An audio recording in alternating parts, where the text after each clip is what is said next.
चोटियों तक भारत मां के वीर सपूत हर पल देश की रक्षा के लिए अपनी जान हथेली पर रखकर खड़े रहते हैं। जब बारूद का धुआं हवाओं में घुलता है और दुश्मन की बंदूकें आग उगलती हैं, तब हमारे जाबाज सैनिक अपनी छाती ढाल बनाकर खड़ी कर देते हैं। लेकिन आज कहानी सिर्फ सरहद पर जंग जीतने की नहीं है, बल्कि देश की सेना के अंदर से इतना मजबूत और अचूक बनाने की है कि दुश्मन आंख उठाने की हिम्मत भी ना कर सके।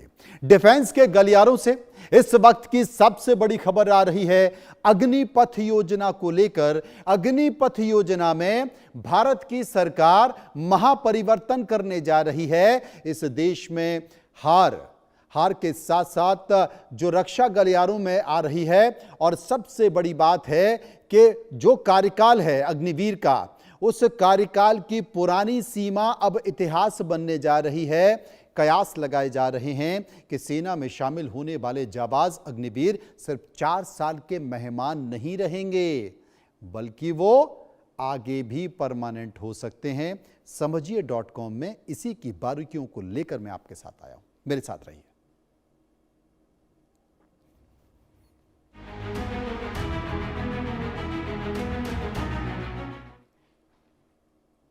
तो जैसा कि आपको मालूम है कि देश की सबसे चर्चित सैन्य योजनाओं में से एक अग्निवीर का विपक्ष ने काफी विरोध किया था, योजना का काफी विरोध किया था, क्योंकि इस योजना के तहत जवानों के सिर्फ 4 साल के लिए ही भर्ती होती थी। लेकिन अब अग्निवीरों को जल्द ही गुड न्यूज मिल सकती है। अग्निवीरों का पहला बैच इस साल अपना 4 साल का कार्यकाल पूरा करने जा रहा है। ऐसे में तीनों सेनाओं में अग्निवीरों की अब स्थायी नियुक्ति पर सरकार ने मन बना लिया है। अग्निवीर सबसे पहले 4 साल की सर्विस पूरी करने के बाद सेवा से मुक्त किए जाएंगे, लेकिन अब ऐसा नहीं होगा।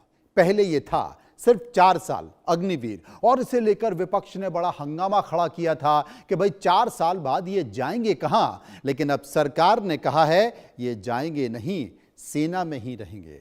आपको मैं यह बताना चाहता हूं कि यह खबर देश के युवाओं के लिए बड़ी महत्वपूर्ण खबर होने जा रही है, क्योंकि हर साल सेना में अग्निवीर बनने के लिए जो अभ्यर्थी की संख्या है वो 7 से 10 लाख के आसपास होती है, जो कि दौड़ लगाते हैं, तैयारी करते हैं, वो चाहते हैं कि सेना में उनकी भर्ती हो जाए, लेकिन दुखी हो जाते थे क्योंकि 4 साल के लिए होता था। तो मैं आपको एक उदाहरण बता दूं 2022 का। 2022 में 7.5 लाख अभ्यर्थियों ने अग्निवीर में आवेदन दिया था।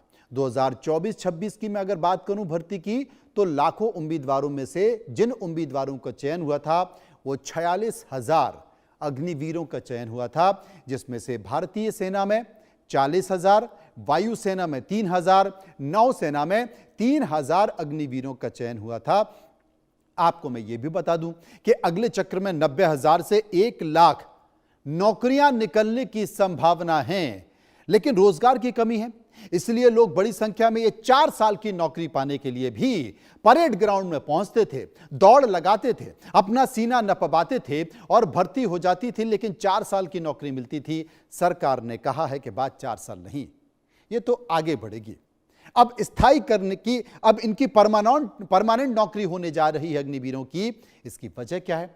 सशस्त्र बलों की तकनीकी जरूरतें भी स्थायी करने के पीछे की बड़ी वजह मानी जा रही है। मैं आपको बता दूं कि तीनों सेनाएं तेजी से आधुनिकीकरण कर रही हैं। ऐसे में 4 साल की सेवा अवधि में बहुत कम अग्निवीर आवश्यकता तकनीकी दक्षता हासिल कर पाते हैं। विशेषज्ञों के अनुसार वायुसेना, नौसेना का संचालन उन्नत तकनीक पर आधारित है।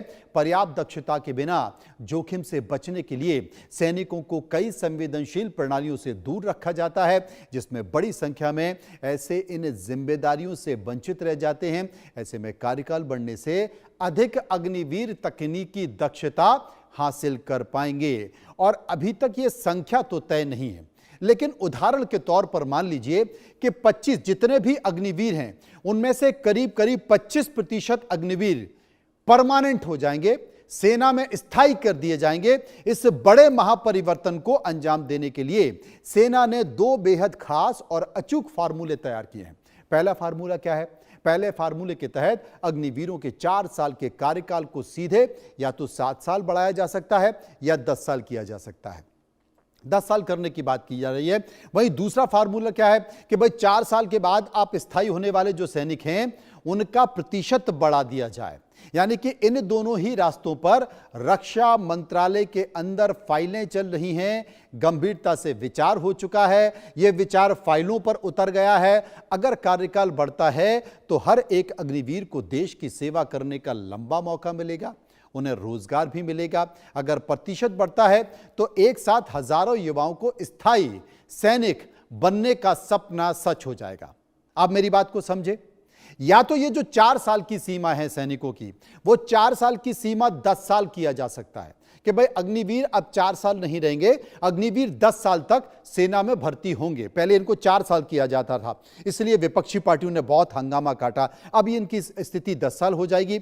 एक बात चल रही है कि क्या इनका प्रतिशत कर दिया जाए, यानी कि 25%, 30% या जितने भी अग्निवीर हैं उनमें से 25-30% अग्निवीर को स्थायी कर दिया जाए, परमानेंट कर दिया जाए, उनमें से चयन करके परमानेंट कीजिए आप। अब इसके बाद सब कुछ हैरान करने वाला है। सबसे बड़ा प्रस्ताव भारतीय नौसेना की तरफ से आया है। समुद्र के लहरों पर राज करने वाली नौसेना ने अपने 75% अग्निवीरों को स्थायी करने का मन बना लिया। अब देखिए, गौर करने वाली बात, जितने भी नौसैनिक भर्ती हुए हैं उनमें से 75% भर्ती हो जाएंगे युद्धपोत, पनडुब्बियां, सर्विलांस एयरक्राफ्ट, किसी भी तैरते हुए आधुनिक शहर की तरह होते हैं जो बेहद जटिल तकनीकों से लैस होते हैं। समुद्र के बीचों बीच महीने तक रहने और इन हथियारों को संभालने के लिए अत्याधुनिक मानसिक दृढ़ता और तकनीक की जरूरत होती है। इन तकनीकों की जरूरत और महारत को ये अग्निवीर हासिल कर चुके हैं। किसी भी कीमत पर अपने ट्रेंड हो चुके 75% अग्निवीर मैन पावर को सेना खोना नहीं चाहती है, इसलिए 75% लोगों को परमानेंट करने का मन नौसैनिक बना चुकी है। वैसे भी मैं आपको बता दूं कि चाहे वो नौसेना हो, थल सेना हो, वायुसेना में हो, अभी वहां पर सैनिकों की कमी है। वहां पर जितनी भर्तियां होनी चाहिए थी, जितनी संख्या होनी चाहिए थी, नहीं है, इसलिए अब स्थायी करने का मन बना लिया गया है। भारतीय थल सेना जो दुनिया के सबसे बड़ी और ताकतवर जो सेना है उनमें से एक मानी जाती है, उसने एक नए प्रस्ताव में सबसे बड़ा दांव खेला है। सूत्रों के मुताबिक थल सेना ने प्रस्ताव दिया है कि उसके यहां कम से कम 50% अग्निवीरों को 4 साल के बाद स्थायी सेवा में रख लिया जाए। सरहद की कटीली तारों पर, सियाचिन की बर्फीली चोटियों पर और रेगिस्तान की तपती रेत में देश की रक्षा के लिए तजुर्बेकार जो सैनिक हैं उनकी भारी जरूरतें होती हैं, अभी कमी है। थल सेना चाहती है कि जोश से भरे युवा अग्निवीरों को 4 साल में मैदानी हकीकतों को सीख लिया है, लेकिन उनमें से आधे जाबाज हमेशा के लिए तिरंगे की आन बान शान के लिए सेना का हिस्सा अब बनने वाले हैं।